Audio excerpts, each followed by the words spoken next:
Magandang araw! Ang ibabahagi ko ngayong araw ay ang pagkakaiba ng wika at diyalekto. Magbasa, makinig, matuto at magsaya. Ako si Binibining Menya. Handa na ba kayo? Tara na, umpisa na nating isa-isahin at pirapirasuhin ang mga detalyeng nakapaloob dito.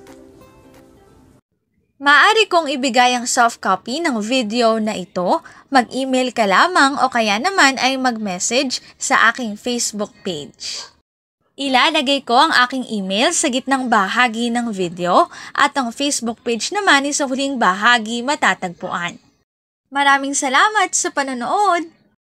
Tulad ng binanggit ko kanina, ang ibabahagi ko ngayong araw ay ang pagkakaiba ng wika at diyalekto.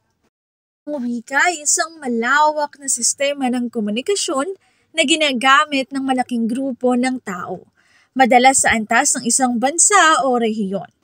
Mayroon itong sariling mga panuntunan sa gramatika, bokabularyo at istruktura na tinatanggap sa kabuuan ng pamayanan. Halimbawa ng wika, ang mga wika tulad ng Filipino, Ingles at Mandarin.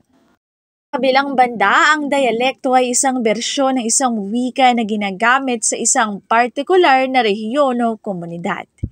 Ito ay may natatanging mga katangian sa pagbigkas, bokabularyo o gramatika ngunit bahagi pa rin ng mas malawak na wika. Halimbawa, ang Tagalog sa Maynila ay may kaibahan sa Tagalog na sinasalita sa Batangas, na may sariling mga salitang ginagamit at paraan ng pagsasalita. Para mas palalimin, narito pa ang ilang pagkakaiba sa ilang senaryo.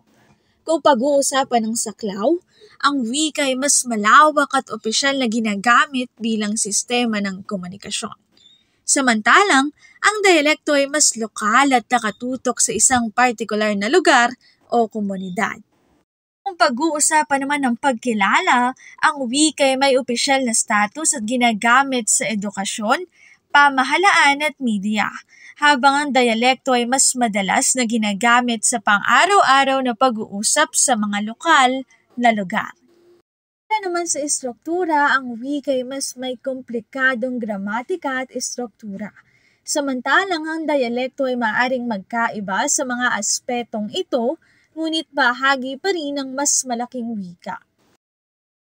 Para mas madali ninyong maunawaan ay narito ang ilang halimbawa. Una, ang Filipino ay isang wika at ang Tagalog Batangas ay isang diyalekto. Ikalawa, ang Ingles ay isang wika at British English at American English ay mga diyalekto. Sa madaling salita, ang wika ay isang mas malawak na sistema ng komunikasyon. Samantalang, ang diyalekto ay mga lokal na bersyon ng wika na ginagamit sa partikular na rehiyon o grupo ng tao. Ano nga ba ang pinagkaiba ng wika at diyalekto? Dito na nagtatapos ang aking pagbabahagi. Sana ay marami kayong natutuhan. Muli magbasa, makinig, matuto at magsaya. Ako si Binibining Menya. Paalam! Paalala, ang wikang Filipino ay mapagpalaya, atin natin itong gamitin, mahalin at mas paunlarin.